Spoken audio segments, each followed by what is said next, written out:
2024년도 추수감사주일입니다. 오늘은 마태복음 13장 20절부터 40절까지 말씀을 가지고 은혜를 나눕니다. 말세의 삶은 추수감사다 라는 제목입니다. 말세의 삶은 추수감사다. 심리학자들이 짐승하고 우리 사람하고 어떻게 다른가 나름대로 이렇게 표현을 해봤대요. 심리학자들의 구분입니다. 사람에게는 IQ, 인텔리전스 쿼션, IQ라는 게 있다죠. IQ. 그래서 사람은 기억력, 수리력, 논리력, 추리력 이런 것들을 가지고서 사람다운 삶을 산다는 거예요. 짐승은 이제 그렇지 못하다는 것이요. 이런 게 이제 사람이 머리가 좋다. 이렇게 이제 표현한답니다. IQ. 그리고 또 이 짐승과 사람이 어떻게 다른가? 사람에게는 EQ라는 게 있대요. EQ, Emotional Quotient. 감성. 그래서 아름다운 걸 보고 아름답다, 좋다 이렇게 할 줄 아는 이게 사람이라는 거예요. 멋진 풍경을 보고 감탄하거나 또 아름다움을 또 추구하거나 그리고 다른 사람의 감정을 공유할 줄 아는 이런 게 있다는 거예요. 그래서 누가 아파하면 나도 아프고 누가 슬퍼하면 나도 슬프고 누가 기쁘면 나도 기뻐지는 이런 감성 지수가 풍부한 사람이 정말 세상을 잘 산다 이렇게 말을 또 하죠. 그 다음에 또 사람이 짐승과 또 다른 점이 뭐냐면 이 도덕지수, 모랄 인텔리전스 쿼티언트, MQ라고 이렇게 이제 말하는데 도덕지수. 그 사람은 법을 잘 지키는 그런 마음이 다 있다는 거예요. 이 도덕지수.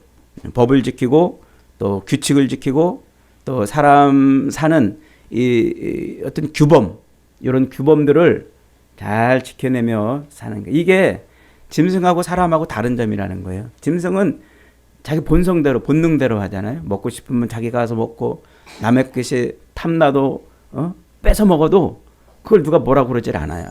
근데 사람은 규칙과 규범, 법 이런 테두리를 잘 지키며 산다 그러시죠.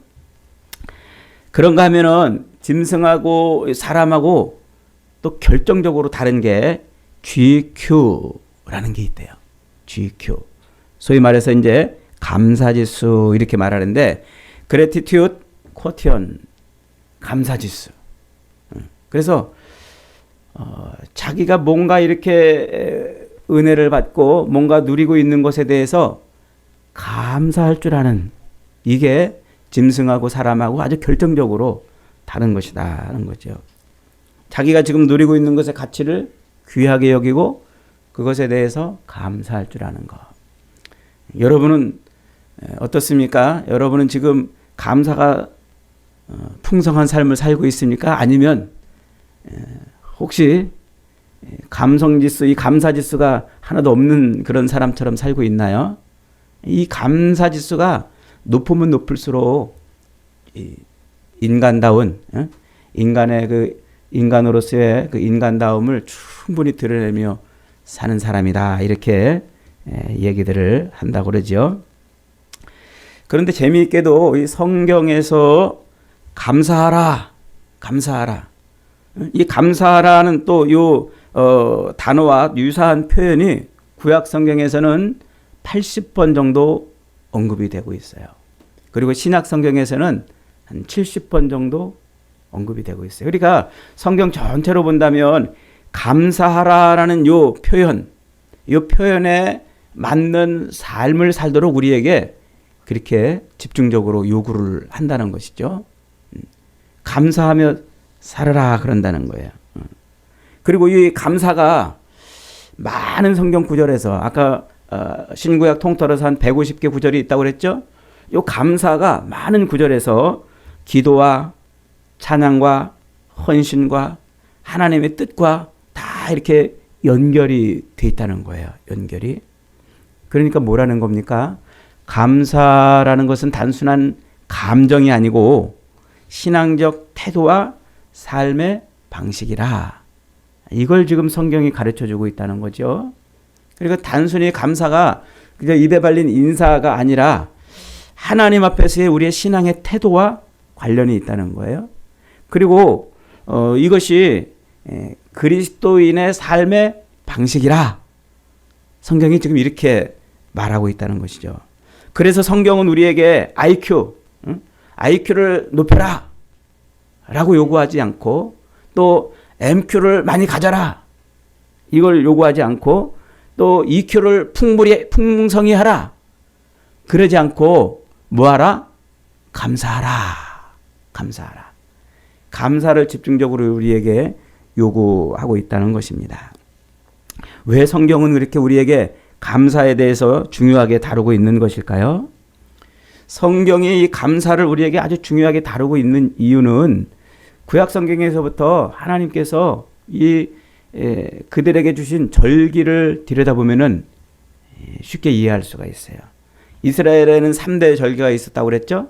첫 번째로 무슨 절기? 유월절이라고 그랬어요.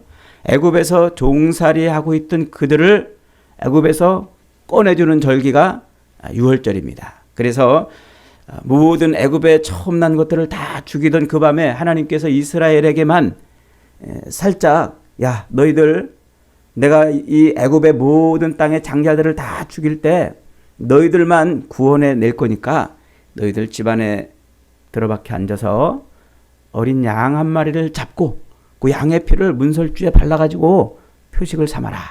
그러면 죽음의 사자가 애굽의 모든 집을 덮칠 때에 그 양의 피가 발라져 있는 그 집만 넘어가리라. 그래서 그것을 유월한다고 그랬죠. 이 죽음의 사자가 애굽을 덮을 때에 그 어린 양의 피로 표식을 삼아서 구원을 받은 그 날을 기념하는 것이 유월절이라 그랬습니다. 그래서 이스라엘 백성들은 죄에서 죽음에서 노예 생활에서 종의 삶에서 건져주신 그 유월절을 늘 해마다 기억하면서 하나님 앞에 감사의 제사를 드렸던 겁니다. 자, 그 다음에 이제 두 번째로는 그 유월절로부터 7주가 지난 다음에 지키는 절기가 있어요. 7주를 지냈다고 해서 77절 이렇게 말하기도 하고 이때가 땅에 처음 심었던 그 싹이 나는 때예요. 싹을 이제 싹이 나가지고 이제 첫 수확을 거두는 때예요. 그래서 이것을 맥추절이라고도 말해요. 7주가 지난 다음에 지킨다고 해서 77절이라고도 하고 보리와 밀을 거두는 때라고 해서 맥추절이라고 이제 이렇게 말을 해요. 그래서 이때 이제 첫 수확물을 가지고 하나님 앞에 감사하는 거죠. 그러니까 이 애굽에서 나와서 광야 생활을 지나고 하나님이 주신 가나안 땅에 들어가서 첫 번째 수확하는 거예요. 그 첫 번째 수확물을 거둬들이고 그것을 가지고 하나님께 이제 감사 제사를 드리는 것이죠.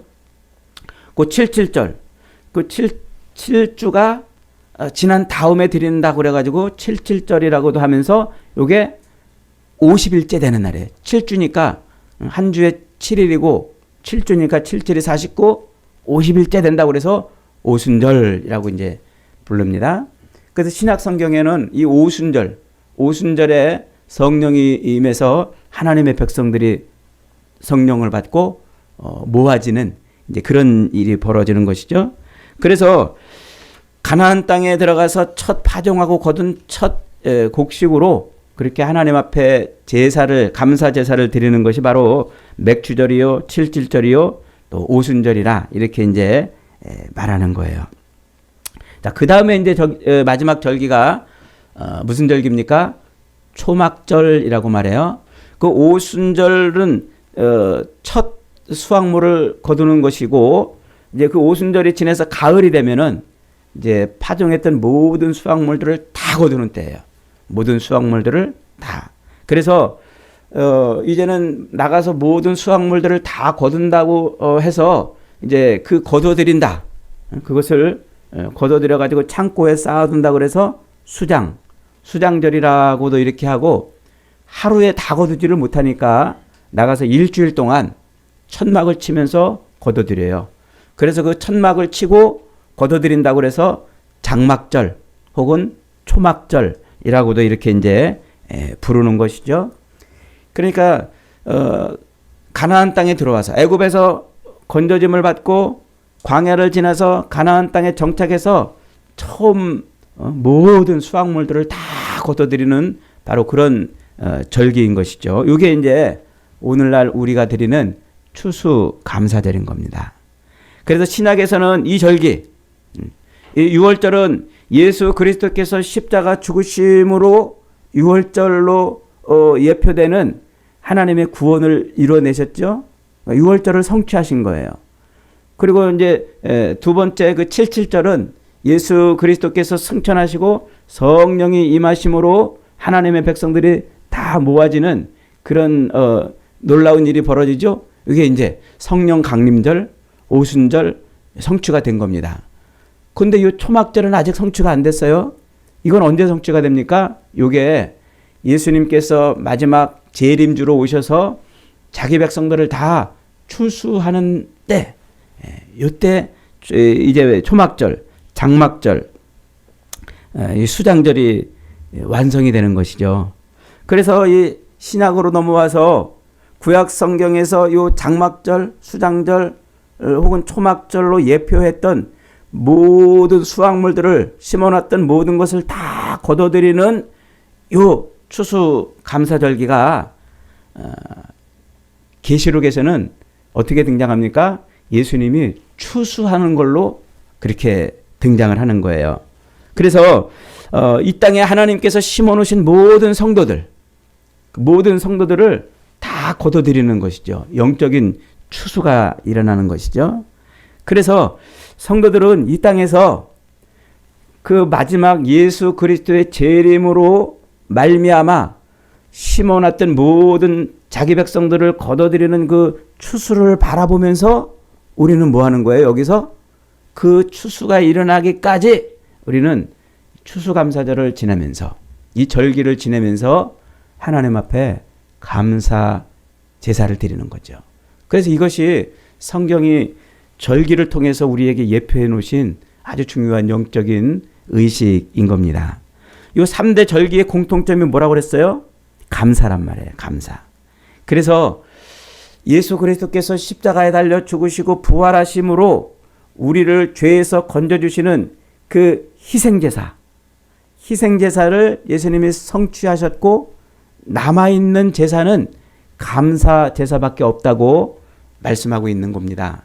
그래서 시편 50편 23절에서 시인은 우리에게 이렇게 말하지요. 감사로 제사 드리는 자가 나를 영화롭게 하나니 그 행위를 옳게 하는 자에게 내가 하나님의 구원을 보이리라 그랬어요. 감사로 제사 드리는 자가 하나님의 구원을 본단 말이에요. 희생제사는 우리의 죄를 대신해서 죽어주는 그 양을 대신해서 죽으시는 예수 그리스도의 희생제사는 주님이 성취를 하셨지만은 그 다음에 하나님 앞에 드리는 감사제사는 그걸 통해서 우리가 뭐 한다는 거예요? 구원을 보게 된다. 이렇게 말하는 거예요.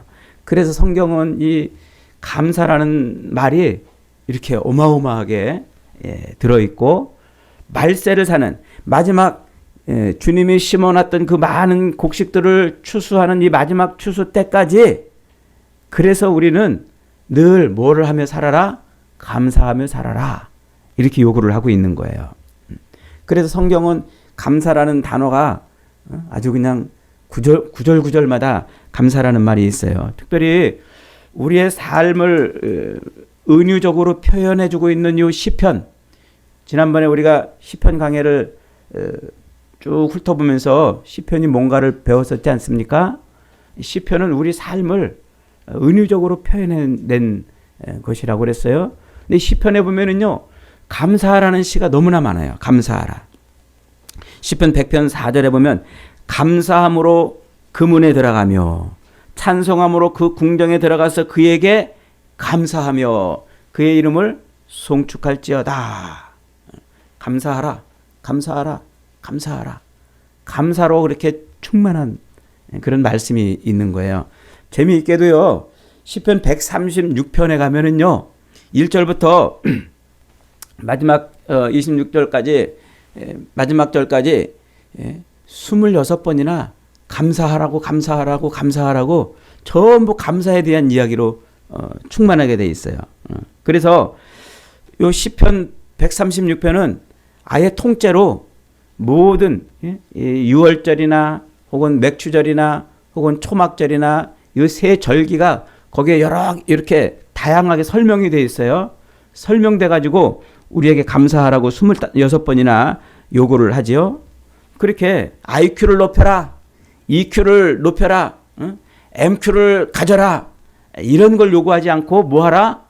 감사하라, GQ를 높여라, 감사하라, 이렇게 말하는 것이에요. 왜 하나님은 이렇게 감사에 집착을 하는 것일까요? 왜 우리로 이렇게 자꾸 감사하라고 말씀하시는 걸까요? 이게 말세를 사는 성도들의 삶이기 때문에 그랬습니다. 한번 따라합시다. 말세를 사는 성도들의 삶이다. 뭐라고요? 그게 감사라는 말이에요. 그래서 말세를 사는, 주님이 이 땅에 다시 오셔서 이 초막절, 장막절, 수장절의 이 절기를 성취하시는 그 마지막 추수 때에, 그때까지 우리가 이 땅을 살아갈 때 성도들은 감사로 살아가는 것이다, 이렇게 말하는 거예요. 그래서 감사가 곧 뭐란 말이에요? 감사가 곧 구원이다, 이렇게 말하고 있어요. 한번 따라합시다. 감사가 곧 구원이다. 이 말을 제가 어느 날 성경을 읽다가 깜짝 놀랐어요. 늘 읽던 성경인데 눈에 안 들어왔었는데 어느 순간 이 말이 눈에 확 들어왔습니다. 예수님께서 이제 길을 가시는데 마을 입구에 들어섰는데 막 소란이 났어요. 왜 소란이 났습니까? 나병 환자 10명이 모여가지고는 예수님한테 막 우리도 고쳐주세요 하고 막 소리를 질렀습니다. 나병은 저주의 병이잖아요. 사람들과 어울릴 수도 없고 동네 안으로 들어갈 수도 없고 사람들에게 배척을 당해가지고 거의 죽음처럼 살아가는 그런 병 아니겠습니까? 그런데 그런 나병에 걸린 사람들이 예수님의 소문을 듣고서는 자기들도 좀 고침받고 싶어가지고 예수님께 나왔어요. 그리고서는 저 멀리 지나가는 예수님을 향해서 막 큰 소리로 막 우리도 좀 고쳐달라고 소리를 질렀습니다. 깠다가면은 동네 사람들한테 돌 맞아 죽을 수 있는 거예요. 나병은, 문둥병 걸린 사람들은 돌로 쳐 죽이거든요. 사람들이 마을에 들어오면. 그러니까 돌 맞아 죽을 각오를 하고 지금 나왔으니까 얼마나 예수님을 크게 불렀겠습니까? 그렇게 이제 예수님을 한번 만나서 차라리 돌에 맞아 죽을지언정 예수님을 만나가지고 고침을 받고 싶다고 그렇게 요구를 하며 원하며 불쌍히 여겨달라고 그렇게 소리를 질렀습니다. 예수님께서 가던 길을 멈추시고 그들을 불쌍히 여기시죠. 그리고서는 그들을 고쳐주세요. 가서 제사장들에게 너희 몸을 보이라, 그렇게 합니다. 제사장에게 가서 몸을 보이라는 이유는 율법이 그렇게, 구약의 율법이 그렇게 말하고 있기 때문에 그래요. 내가 문둥병에서 나았는지, 이 나병에서 나았는지를 확인받으려면 제사장한테 가서 확인을 받아야 되는 거거든요. 그 예수님은 지금 그 병자들을 뭐 하셨다는 거예요? 치료하셨다는 거예요. 가서 제사장에게 보이라고 말씀하시는 것은 이미 그들을 치료하셨다는 것이죠. 그래서 이제 저주 같은 그 병을 짊어지고 살았던 그들이 제사장에게 가니까 어떻게 됐습니까? 몸이 깨끗하게 나아버린 거예요. 얼마나 기뻤겠습니까? 얼마나 정말 놀랬겠습니까? 깨끗이 나은 몸을 만져보고 또 만져보면서 그들은 얼마나 신이 났겠습니까? 그러니 그동안 못 해봤던 거 해보고 싶어가지고 각자 이제 뿔뿔이 자기 걸음을 달려나갑니다. 어떤 사람은 가족에게로 달려갔을 것이고, 어떤 사람은 성전으로 뛰어간 사람도 있을 것이고, 어떤 사람은 친구한테 간 사람도 있을 것이고, 이제 나으니까 그 자기가 해보고 싶었던 것을 하려고 달려나갔던 것이죠. 그런데 그 중에 한 사람이 즉시 돌아서서 다시 예수님께로 왔습니다. 그리고는 예수님 앞에 무릎 꿇고 뜨거운 눈물을 쏟으면서 주님 정말 감사합니다. 나를 이 절망의 병에서, 죽음의 병에서 나를 건져주신 것을 감사를 드립니다. 이렇게 감사를 드렸어요. 그랬더니 예수님께서 어휴 너 참 착하구나. 그래 앞으로 열심히 잘 살아라. 이렇게 말하실 줄 알았더니 느닷없이 뭐라고 그러세요? 아홉은 어디 있느냐? 아홉은 어디 있느냐? 이렇게 또 찾으십니다. 함께 고침을 받았던 9명을 찾았어요. 놀랍게도 예수님께서 뭐 하신 거란 말이에요? 감사를 찾았단 말이에요. 감사. 그리고 말씀하십니다. 돌아와 감사하고 예수님 앞에 엎드린 그 사람에게 네 믿음이 너를 구원하였다 라고 말합니다. 따라합시다. 네 믿음이 너를 구원하였다. 감사한 사람에게 깨끗이 저주의 병에서 씻김받고 치료받아가지고 자기 갈 길 간 사람들이 아니라 주님께 돌아와서 감사한 그 사람에게 내 믿음이 너를 구원하였다 라고 이렇게 말씀하고 있어요. 감사가 뭐라는 거예요? 하나님의 구원을 보는 것이라는 거예요. 감사할 때 하나님의 구원을 보는 거예요. 여러분 우리가 예수 믿고 구원받았다고 말하면서도 늘 원망과 불평과 탄식과 늘 내가 바라고 원하는 것을 얻으려고 애쓰고 수고하고 몸부림치며 사는 그 삶은 사실은 구원이 임한 삶이 아니에요. 마지막 때에 주님의 추수 안에 들어가려면 우리 삶이 어떻게 해야 된다고요? 감사. 이게 진짜 우리의 구원을 깨달은 거란 말이에요. 진짜. 우리가 십자가로 말미암아 구원받았다고 말하고서 여전히 죄 가운데 살고 여전히 하나님을 감사하지 못하는 삶을 산다면 우리가 그 구원을 아직 깨닫지 못한 거란 말입니다. 왜 주님은 감사를 기다리시고 왜 감사하는 자를 찾으셨을까요? 그것은 바로 말세를 살아가는 성도의 삶이 감사여야 하기 때문에 그런 거예요. 감사는 해도 되고 안 해도 되는 것이 아니었어요. 감사는 율법의 문제가 아니라 은혜의 문제이고 예절이나 도덕의 행위가 아니고 믿음의 행위였단 말이에요. 감사하는 태도가 곧 믿음이요. 그 믿음이 곧 구원을 얻게 하는 것이라 하는 거죠. 주님은 감사할 줄 알았던 그에게 구원을 주셨어요. 감사할 줄 알았던 그에게 나병뿐만이 아니라 더 지독한 죄의 병에서, 죽음의 병에서 그를 완전히 치료하신 겁니다. 그는 문둥병, 이 나병이 치료받은 상황에서 주님께 돌아와 감사했다가 영혼의 구원을 얻은 것이죠. 영생을 얻은 것입니다. 이 이야기가 가르쳐 주는 게 뭐예요? 첫째로 하나님은 뭐 하는 사람을 찾는다? 감사하는 사람을 찾는다. 둘째로 하나님은 감사하는 자에게 뭐 한다? 구원을 주신다는 거예요. 여러분, 오늘 읽은 이 본문, 우리가 읽은 이 본문은 씨 뿌리는 비유에서 이어지는 말씀이에요. 그러면서 예수님께서 이렇게 말씀하십니다. 24절에 예수께서 그들 앞에서 또 비유로 이르시되 천국은 좋은 씨를 뿌린 제 밭에 뿌린 사람과 같다라고 말해요. 그리고 결론이 뭡니까? 38절 한번 읽어봅니다. 38절부터 40절 시작. 밭은 세상이요 좋은 씨는 천국의 아들들이요 가라지는 악한 자의 아들들이요 가라지를 뿌리는 원수는 마귀요 추수 때는 세상 끝이요 추수꾼은 천사들이니 그런즉 가라지를 거두어 불에 사르는 것 같이 세상 끝에도 그러하리라. 이 세상은 지금 누가 살고 있다는 거예요? 하나님이 뿌린 좋은 씨도 자라고 있는 그런 밭이고 또 좋은 씨만 있는 것이 아니라 마귀가 뿌린 가라지도 자라고 있는 밭이란 말이에요. 가라지도. 그래서 좋은 씨앗도 자라고 마귀가 뿌린 가라지도 자라는 요것을 마지막 때 어떻게 한다고요? 추수꾼이 추수를 한단 말이에요.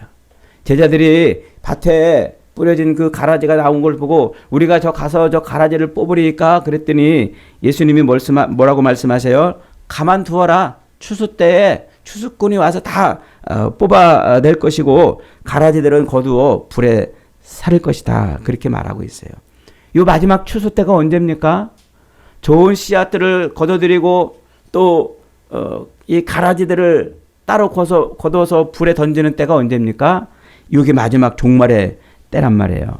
그래서 요한계시록 14장에 가면은 이 마지막 종말의 때를 이렇게 묘사해주고 있어요. 14장 14절에 보면은 또 내가 보니 흰 구름이 있고 구름 위에 사람의 아들과 같은 이가 앉았는데 그 머리에는 금 면류관이 있고 손에는 이한 낫을 가졌더라. 계시록 설명할 때 잘 설명해 줬죠. 이한 낫이라는 말이에요. 이한 낫이라는 말은 무슨 말이라고 그랬어요? 날이 시퍼렇게 서 있는 낫을 말한다고 그랬죠. 이 낫은 구약 성경에서 계속 무엇의 상징으로 등장했어요? 추수할 때 쓰는 추수의 상징으로 등장했단 말이에요. 그러니까 인자 같은 이, 곧 예수님께서 지금 뭘 들고 계신 거예요? 날이 시퍼렇게 서 있는 요 낫을 들고서 지금 추수를 하려고 그러고 있다는 거예요. 영적인 추수지요. 구원의 추수인 것입니다. 그래서 이 구원의 추수를 이루는데 이제 15절에 보면 이렇게 말하고 있어요. 또 다른 천사가 성전으로부터 나와 구름 위에 앉은 이를 향하여 큰 음성으로 외쳐 가로되 내 낫을 휘둘러 거두라. 거둘 때가 이르러 땅의 곡식이 다 익었음이라 그래요. 거둘 때가 되어서 곡식이 다 익었다. 이렇게 지금 말하고 있다는 거예요. 곡식이 다 익었다는 말은 하나님이 뿌리신 그 좋은 씨앗들이 이미 자랄 대로 자랐다는 말이에요. 그리고 마귀가 뿌려놓은 그 가라지들도 이미 자랄 대로 자랐단 말이에요. 그러니까 세상이 악이 관영하고 악이 충분히 번성했다는 말이에요. 그 가운데 하나님의 백성들도 충분히 그리스도의 장성한 분량이 충만한 데까지 자랐다라는 것이죠. 그게 바로 이제 이 땅에 지금 곡식이 다 익었다는 말이에요. 죄가 절정에 달아가지고 거둬들일 때가 됐단 말이에요. 그래서 18절에 보면 바로 그 심판의 천사가 다른 시퍼런 낫을 가진 자에게 또 이렇게 말합니다. 포도가 익었으니 포도를 추수해서 포도주 틀에 놓고 밟아라. 이스라엘은 물이 부족한 곳이잖아요. 그래서 포도 농사를 지으면 그것을 이제 수확철에 걷어가지고 포도주 즙을 짜는 틀에다 넣고 막 짓밟아요. 그러면 거기서 막 붉은 포도즙이 나오니까 막 피처럼 온몸이 다 붉어질 거 아닙니까? 그 포도즙 틀은 두 가지를 상징해요. 동전의 양면처럼 하나는 심판을 상징해요. 또 하나는 구원을 상징해요.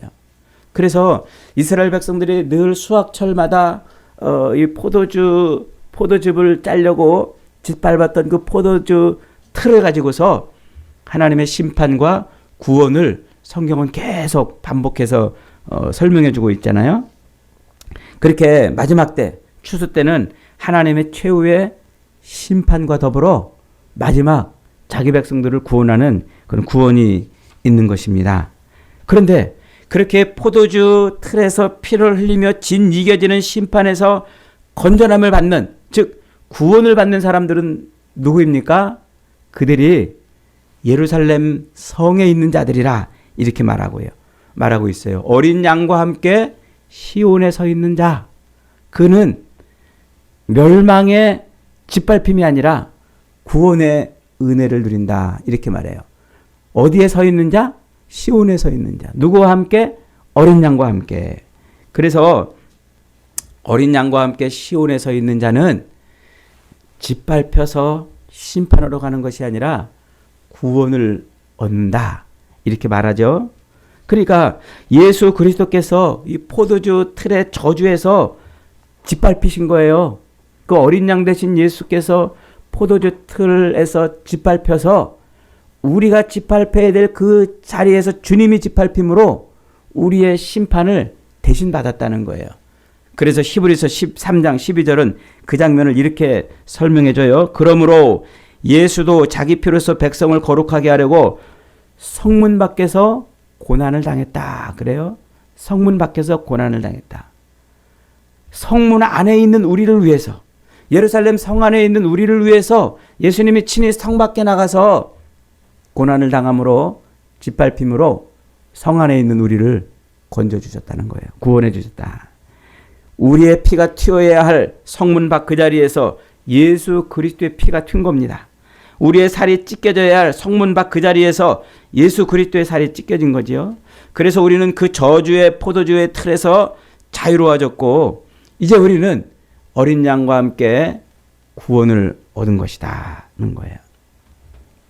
그래서 저와 여러분은 어린 양 예수 그리스도로 말미암아 뭐한 사람? 구원받은 사람. 구원받은 사람. 예수 그리스도를 믿음으로 구원을 받은 사람이라는 것이죠. 자, 그런데 예수 그리스도로 말미암아 구원을 받은 이 성도들을 뭐라고 부릅니까? 성도들을 베드로전서 2장 9절은 이렇게 말하여 오직 너희는 택하신 족속이요 왕 같은 제사장들이요 거룩한 나라요 그의 소유된 백성이라. 우리가 뭐 하라는 거예요? 하나님의 택하신 왕 같은 제사장이라 그죠? 제사장. 옛날 성전에서 제사장들은 뭐 하는 사람이었어요? 제사를 드리는 사람이었잖아요. 제사는 두 가지로 나눈다고 그랬어요. 하나는 희생제사. 죄 용서함을 받기 위해서 동물을, 양을 잡아 죽여 희생시켜서 죄 용서함을 받는 희생제사. 또 하나는 감사제사. 제사는 딱 두 가지입니다. 그런데 이 양을 희생시켜서 죄 용서함을 받는 이 희생제사는 누가 완성하셨어요? 예수님이 완성하셨단 말이에요. 그러면 우리에게 남은 제사는 뭐밖에 없어요? 감사제사밖에 없다는 거예요. 감사제사. 그래서 시편 50편 23절에서 아까 말한 것처럼 감사로 제사 드리는 자가 나를 영화롭게 한다. 이렇게 말하는 거예요. 감사로 제사. 여러분, 감사로 제사 드린다는 말이 뭘까요? 옛날에 다윗이 성전에서 제사 드릴 때 다윗은 제사장들을 특별히 정비해가지고 일부는 찬양만 하는 찬양 제사장, 일부는 희생 제사를 드리는 희생 제사장, 또 일부는 감사의 제사를 드리는 감사 제사장으로 이렇게 세워놨어요. 그래서 제사를 드릴 때 항상 감사의 제사를 드리게 한 것이죠. 그러니까 제사에서 뭐가 빠지면 제사가 아니다? 감사가 빠지면 제사가 아니다 하는 거예요. 감사가 빠지면. 신약으로 넘어오면 사도 바울은 빌립보서 4장 6절에서 또 이렇게 말합니다. 아무것도 염려하지 말고 오직 모든 일에 기도와 간구로 너희 구할 것을 감사함으로 하나님께 아뢰라. 우리의 기도가 뭐에 버무려져야 된다는 말이에요? 감사에 버무려져야 된단 말이에요. 감사가 없으면 우리의 기도가 온전한 기도가 아니라는 말이에요. 감사가 없으면. 그러니까 우리가 하나님 앞에 기도할 때 우리의 기도를 감사의 보따리에 싸라는 말이에요. 감사의 보따리에. 재미있게도 골로새서 4장 2절에 가면은 또 이렇게 말하고 있어요. 기도를 항상 힘쓰고 기도에 감사함으로 깨어 있어라. 이렇게 말하고 있어요. 직역을 좀 더 정확하게 직역을 하자면 기도를 할 때 감사함으로 하라 하는 거예요. 그러니까 우리의 기도가 없으면 감사가 빠지면 기도가 뭐 한다는 거예요? 잠자는 것이란 말이에요. 여러분 왜 우리의 기도에 힘이 없고 우리의 기도에 왜 응답이 없습니까? 우리의 기도가 잠자기 때문은 아니겠습니까? 감사로 기도해야 되는데 그 감사의 보따리로 기도를 싸지 않기 때문에 그래요. 우리가 기도 생활을 하다 말다 하고 또 기도를 하면서도 감사하지 못하고 늘 달라고만 하나님 앞에 구하기만 하니까 그 기도가 졸린 거예요. 그 기도가 주무시고 계시는 거란 말이에요. 감사가 없으니까 힘도 없고 감사가 없으니까 하나님 앞에 응답도 없는 거죠. 여러분의 기도가 힘 있는 기도가 되고 응답받는 기도가 되기를 원하십니까? 감사로 여러분의 기도를 올리시기를 바랍니다. 감사가 없으면 힘도 없고 하나님 앞에 올라가지도 않은 거예요. 그렇게 우리가 감사를 함으로 하나님 앞에 기도를 하면 졸립던 기도가 정신을 차리고 새 힘을 얻어 능력 있는 응답이 있는 거예요. 그래서 감사는 기적이고 감사는 신비고 감사는 능력인 겁니다. 저와 여러분의 기도를 날마다 감사의 보따리로 싸서 올리기를 주님의 이름으로 축복합니다. 로마서 12장 1절에서 사도 바울은 이렇게 말해요. 그러므로 형제들아 내가 하나님의 모든 자비하심으로 너희를 권하노니 너희 몸을 하나님이 기뻐하시는 거룩한 산 제사로 드리라. 이는 너희가 드릴 영적 예배니라. 이렇게 말해요. 우리가 드릴 제사가 뭐가 있어요? 희생제사가, 이미 희생제사는 예수님이 드렸기 때문에 희생제사는 우리가 드릴 제사가 아니라고 그랬죠. 그러면 우리가 드릴 제사가 뭐가 남았어요?